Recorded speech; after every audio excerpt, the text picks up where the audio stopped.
Today's readings are all about vocation. Where am I called to go? Who am I called to be? What am I called to do? The prophet Isaiah responds to God's question, "Whom shall I send?" in growing confidence, "Here I am, send me." Paul answers the question, "Who am I called to be?" with humility and integrity.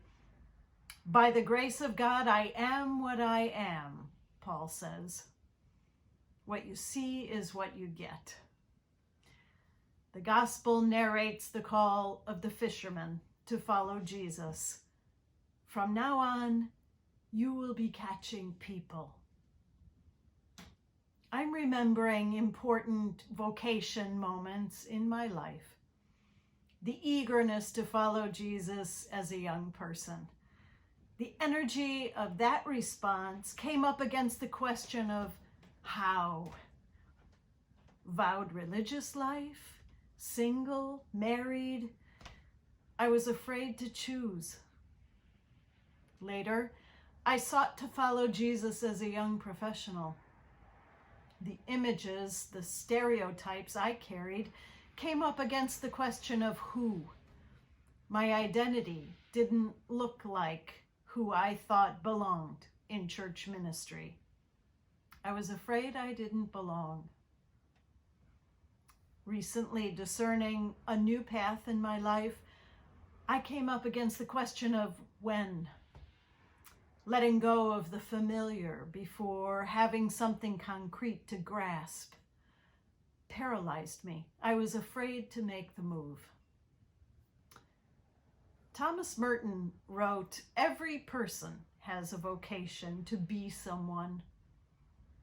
But you must understand clearly that in order to fulfill this vocation, you can only be one person, yourself." My vocation, your vocation, is fulfilled in offering the world myself, my best self, my integrated self, my energized, my searching, my seasoned self. A daunting task, the work of a lifetime. "Do not be afraid," Jesus tells the fishermen in the boat. And I ask, afraid of what? Surely not afraid of capsizing or of getting that huge catch of fish processed before it rotted. No, I think they were afraid of Jesus' power, his charismatic personality, perhaps. Maybe afraid of letting go of the familiar. Perhaps afraid of their own power, their own potential for doing something new, something great, of becoming themselves in a whole new and powerful way. Amanda Gorman recited a poem at the inauguration of President Biden that made waves around the world. But you know what? She almost didn't go. She wasn't just afraid, she was terrified. Listing all her fears as she lay awake, she said, a small voice spoke this message. Maybe being brave enough doesn't mean lessening my fear, but listening to it. Fear. Maybe it's not cowardice, but a call forward, a summons to go, to be, to act for what you hold dear. The poet said on that inauguration day, what she found waiting on the other side of her fear was all those who searched beyond their own fears to find space of hope in their lives.